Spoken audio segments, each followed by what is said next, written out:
Bismillahir Rahmanir Rahim. I am Abid Mahmood from City College of Science and Commerce. Lecture number 2, اسلامیات اختیاری برائے BA 4th year, باب اول احادیث مبارکہ. آج عزیز طلبہ حدیث نمبر 5، 6 انشاءاللہ العزیز پڑھتے ہیں. سب سے پہلے حدیث شریف کو عربی زبان میں دیکھتے ہیں. آپ اپنی کتاب پر توجہ کریں، سکرین پر بھی یہ حدیث آ رہی ہے، دیکھیں. ان اسامہ بن زید ان رسول اللہ صلی اللہ علیہ وسلم مر بمجلس فیہ اخلاط من المسلمین والمشرکین وعبدۃ الاوثان والیہود فسلم علیہم، متفق علیہ.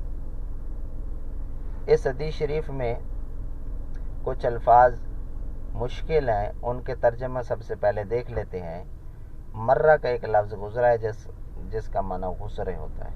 مرہ مرور سے ہے، گزرنے کے معنی میں آتا ہے. دوسرا لفظ اخلاط ہے.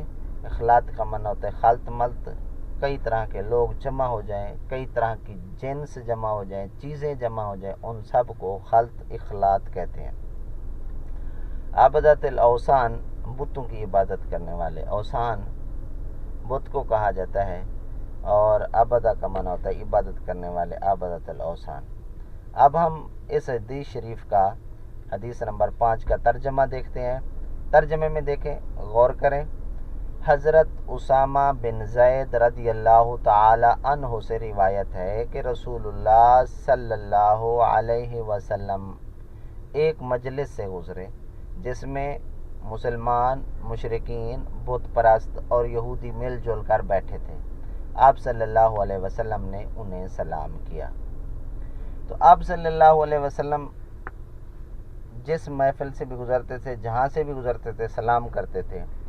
اب یہاں پر 2-3 باتوں کی وضاحت جو آپ تشریح لکھیں گے، مختصر تقریباً تشریح ہوتی ہے جو آپ کے پیپر میں آتی ہے، اسلامیات اختیاری کے پیپر میں. تو اسامہ بن زید کے بارے میں مختصر میں بات بتاتا ہوں. اسامہ بن زید ہجرت مدینہ سے 7 سال پہلے مکہ المکرمہ میں پیدا ہوئے.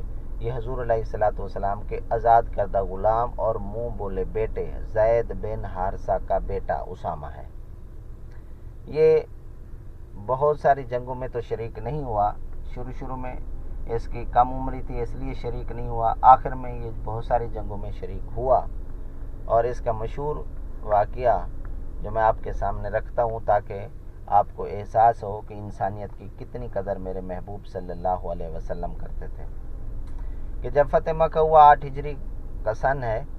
فتح مکہ کے موقع پر حضور علیہ الصلوۃ والسلام جس اونٹنی پر سوار تھے، اس اونٹنی پر ردیف حضرت اسامہ بن زید تھے. یہ اس بات کی طرف بھی اشارہ ہے کہ چاہے انسان آزاد ہو یا غلام ہو، اسلام کے نزدیک بہت قدر والا ہے، اہمیت اور ویلیوز رکھتا ہے اگر وہ مسلمان ہے تو.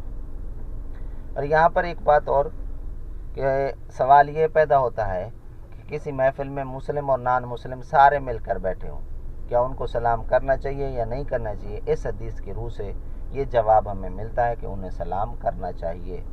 اور سلام کے بہت سارے فوائد ہیں. سب سے پہلا فائدہ یہ ہے کہ انسان کا تکبر ٹوٹتا ہے. وہ اپنے آپ کو بڑا نہیں سمجھتا، وہ سلام کرتا ہے. اور تکبر ٹوٹنے کی ایک علامات میں سے یہ ہے کہ آپ سلام کیا کریں. نمبر 2، اس حدیث میں یہ مسئلہ بھی ہمیں ملتا ہے کہ سلام کرنا ہر مسلمان کو چاہیے، اور اگر نان مسلم کو سلام کرنا ہے تو کیسے کیا جائے؟ نان مسلم کے سلام میں پہل نہیں کرنی چاہیے. اگر وہ سلام آپ کو کرتے ہیں تو حدیث شریف کے مطابق وعلیکم کہنا چاہیے. دوسری بات یہ ہے، جو نان مسلم سلام کرتے ہیں ان کے مطابق آپ سلام کیا کریں. جیسے وہ سلام کرتے ہیں، حال احوال پوچھتے ہیں، آپ بھی ویسے پوچھا کریں. ان کی تعزیت کرنی چاہیے، نان مسلموں کا خیال رکھنا چاہیے.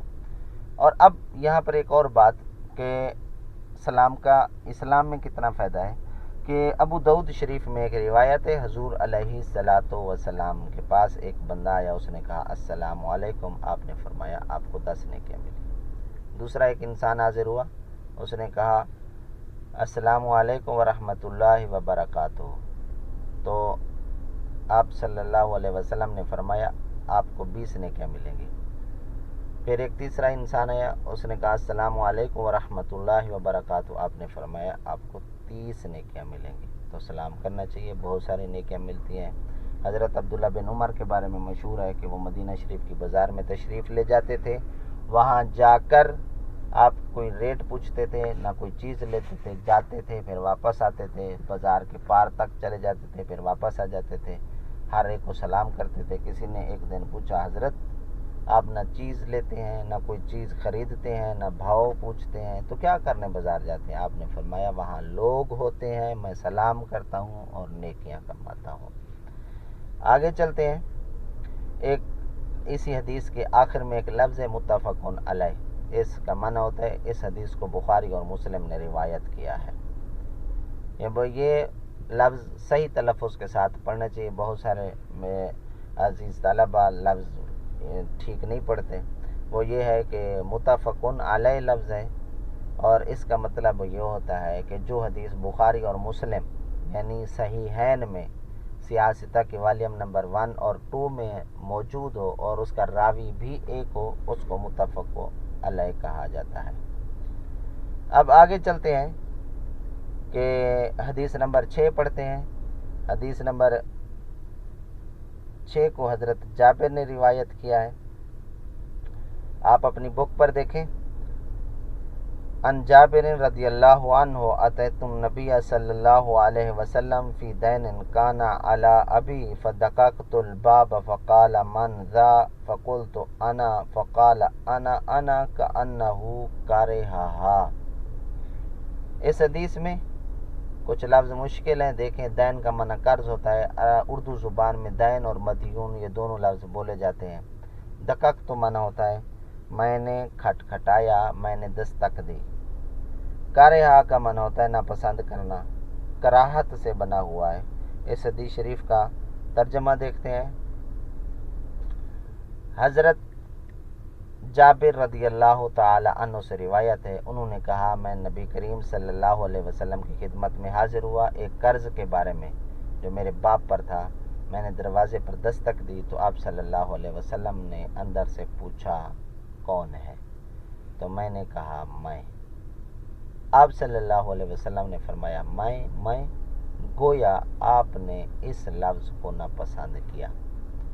حضرت جابر رضی اللہ تعالی عنہ کے بارے میں مختصر بات، یہ جلیل القدر صحابی ہیں، یہ کثیر الروایت احادیث بہت زیادہ جن راویوں سے حدیثیں روایت ہیں یہ ان میں سے ایک ہیں۔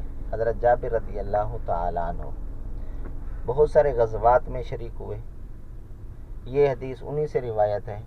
انہوں نے نبی کریم صلی اللہ علیہ وسلم کے کاشان مبارک پر حاضر ہوئے، باپ پر قرض تھا، باپ اس وقت فوت ہو گئے تھے، وہی باپ کا قرض چکنے کے لیے کہ ان کا میں قرض کیسے ادا کروں، یہی بات پوچھنے کے لیے کاشان مبارک پر حاضر ہوئے۔ وہ کہتے ہیں میں نے جا کر دستک دی تو آپ صلی اللہ علیہ وسلم نے پوچھا کون ہے؟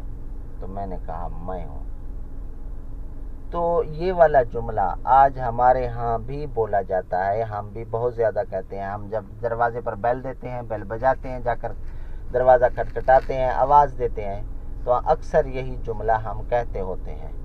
اندر سے پوچھتے ہیں کون ہو تو آگے سے میں کہتا ہوں میں، آپ کہتے ہیں میں، فلاں کہتا ہے میں۔ تو حضور علیہ الصلوۃ والسلام نے اس جملے کو ناپسند کیا، یعنی یہ نہیں کہنا چاہیے بلکہ اپنا نام بتانا چاہیے۔ اب میں نے جب جا کر بیل دی، اندر سے پوچھا کون، تو میں آگے سے کہوں عابد محمود۔ تو یہی والی بات ہے، اس حدیث میں اس بات کی طرف اشارہ کیا گیا ہے۔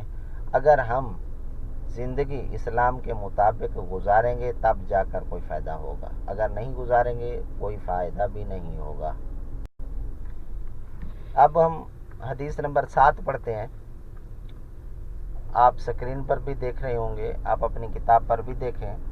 ان البراء ابن عازب رضی اللہ عنہ قال قال رسول اللہ صلی اللہ علیہ وسلم ما من مسلمین یلتقیان فیتصافحان الا غفر لہما قبل ان یتفرقا، رواہ احمد و ترمذی و ابن ماجہ و ابی داود وقال اذا التقى المسلمان فيتصافحا وحمد الله واستغفراه غفر لهما۔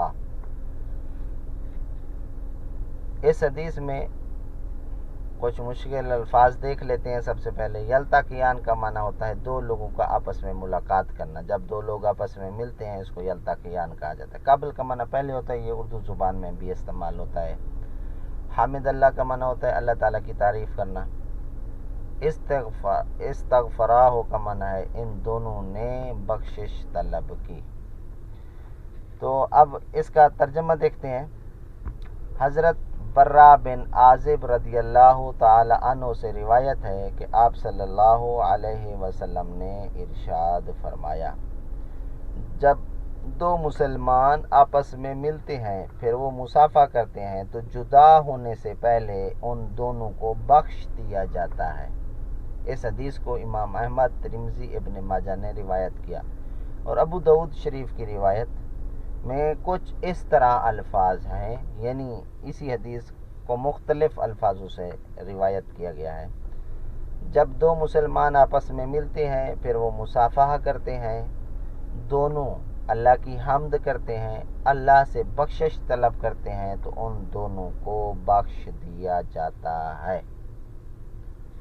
تو اس حدیث میں آپ دیکھیں دو تین مسئلے بیان کیے گئے ہیں کہ حضرت برا بن عازب رضی اللہ تعالی عنہ سے یہ حدیث روایت ہے، تو حضرت برا بن عازب کو ہی دیکھ لیتے ہیں۔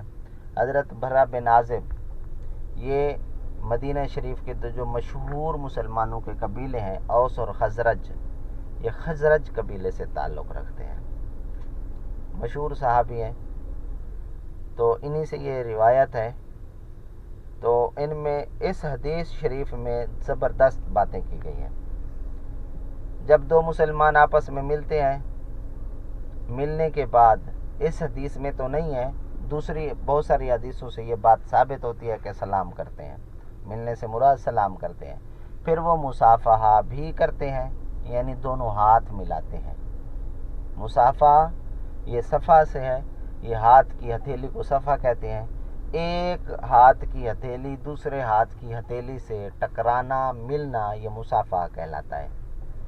تو اللہ تبارک و تعالی کے محبوب خاتم النبیین صلی اللہ علیہ وسلم نے فرمایا، یہ عمل کرنے سے ان دونوں کو اللہ بخش دیتا ہے۔ یعنی کب بخش دیتا؟ جدا ہونے سے پہلے، ہاتھ چھڑوانے سے بھی پہلے بخش دیا جاتا ہے۔ یہ حدیث سیاستہ کی ترمذی شریف، ابن ماجہ میں موجود ہے، اور مسند امام احمد میں بھی یہ حدیث موجود ہے، اور ابو داؤد سیاستہ کے والیوم نمبر 4 میں یہ حدیث کچھ اور الفاظ سے آتی ہے۔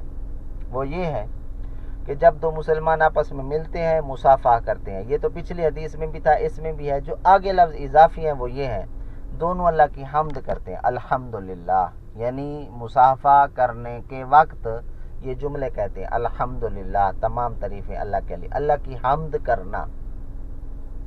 اور نمبر 2، اللہ سے بخشش، استغفار کرنا، استغفر اللہ، استغفر اللہ، استغفار کرنا۔ یہ دو عمل کرتے ہیں تو اللہ تبارک و تعالی ان دونوں کی بخشش کر دیتا ہے۔ اللہ کی حمد، بہترین جملہ جو اللہ کی حمد ہے وہ الحمدللہ۔ ایک غزوے سے واپس میرے محبوب صلی اللہ علیہ وسلم غزوے میں شریک تھے، تو اس غزوے میں آپ نے فرمایا جب یہ غزوہ ختم ہو جائے گا میں تو اللہ کی کامل حمد کروں گا۔ تو صحابی نے توجہ کی کہ حضور علیہ الصلوۃ والسلام کامل حمد کیسے کرتے ہیں، تو آپ نے اس غزوے کے بعد فرمایا الحمدللہ۔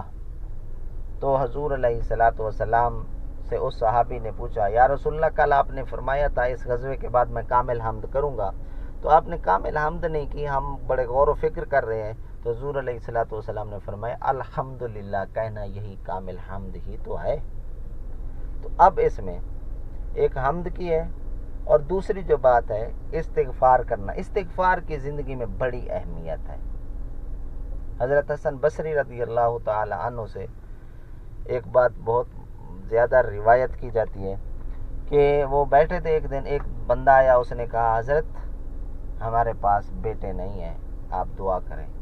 تو حسن بصری نے کہا کہ آپ اللہ سے استغفار کریں۔ ایک بندہ آیا، اس نے کہا کھیت ہیں لیکن کھیتیاں نہیں ہوتی، تو آپ نے فرمایا استغفار کرو۔